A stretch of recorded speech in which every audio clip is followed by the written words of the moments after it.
करना। नंबर 2, एक मरतबा नाकीना पहुंची तक पानी पहुंचाना। नंबर 3, एक मरतबा पूरे बदन पर इस तरह पानी बहाना के एक बार के बराबर कोई जगह सूखी ना रहे। अस्सलामु अलैकुम व रहमतुल्लाहि व बरकातुहू। मुकालमा आप लोगों के सामने पेश किया जा रहा है।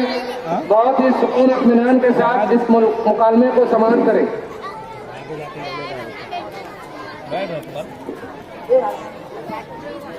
जितना हो सके अच्छे से अच्छा मेरे ऊपर बैठ भैया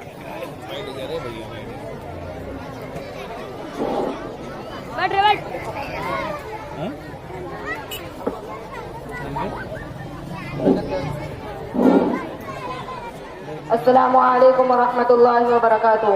वालेकुम अस्सलाम व रहमतुल्लाहि व बरकातुहू। अरे चाचा, इस गठरी में क्या लेकर जा रहे हैं? खैरियत तो है?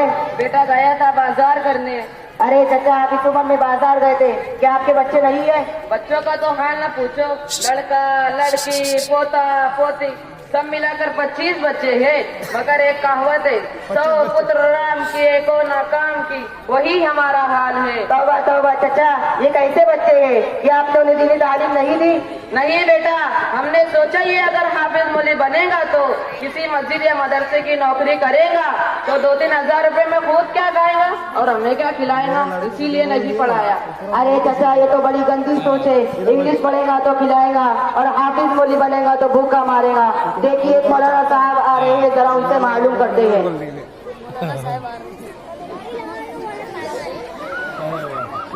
ये मेरा लड़का अस्सलामु अलैकुम व रहमतुल्लाहि व बरकातुहू। वालेकुम अस्सलाम व रहमतुल्लाहि व बरकातुहू। मौलाना साहब, हम आपके मदरसे में पढ़ते हैं और ये चाचा कह रहे हैं कि हाफिज मौलवी 2-3 हजार रुपए में किसी मस्जिद या मदरसे में नौकरी करते हैं, खुद क्या खाएंगे और भी बच्चों को क्या खिलाएंगे? जरा आप ही समझाइए इन्हें। ला हौला वला कुव्वता इल्ला बिल्लाह। देखिए चाचा, ये सिर्फ आपकी नहीं बल्कि अक्सर लोगों की यही सोच है। मौलवी हाफिज इतना कमा नहीं पाते, ये बहुत गंदी सोच है। जबकि खिलाने वाली जात सिर्फ अल्लाह की है, जो रोजी देता है, जो खिलाता है और पिलाता है। अगर रोजी का ताल्लुक डिग्रियों से होता तो यहाँ हर कोई भूखा मर जाता। आपने देखा होगा, जिनको दस्तखत करना नहीं आता हो उनका नाम बड़े बड़े जलसों में शुमार किया जाता है। कहीं आपने देखा है मौलवी हाफिज भूखा मर रहा हो, बेकार घूम रहा हो, खुदकुशी कर रहा हो? हर जगह उसकी इज्जत होती है। उसके बरखिलाफ आप देखेंगे बीए पास घूम रहा है, डॉक्टर है तो उसकी डॉक्टरी नहीं चल रही है, वकील है तो कोई कस्टमर नहीं आ रहा है। क्या कहता है, ऐसा है कि नहीं? हाँ मौलाना साहब, आपकी बात तो बिल्कुल ठीक है, मगर मेरे बेटे मेरा कहना नहीं मानते तो मैं क्या करूँ? सुनिए चाचा, अगर आपने उन्हें दीनी तालीम दी होती तो ऐसा हरगिज ना होता। वो आपका कहना जरूर मानते और आपकी खिदमत करते। और मदरसे में यही पढ़ाया जाता है कि माँ के कदमों के नीचे जन्नत है और बाप जन्नत का दरवाजा है। आई बात समझ में? हाँ, कुछ आई। अच्छा चाचा, आपको दीन के बारे में कुछ मालूम है? हाँ हाँ, क्यों नहीं, क्या तुम अकेले ही मुसलमान हो? तो बताइए, गुस्ल में कितने फर्ज है? गुस्ल में 10 फर्ज है।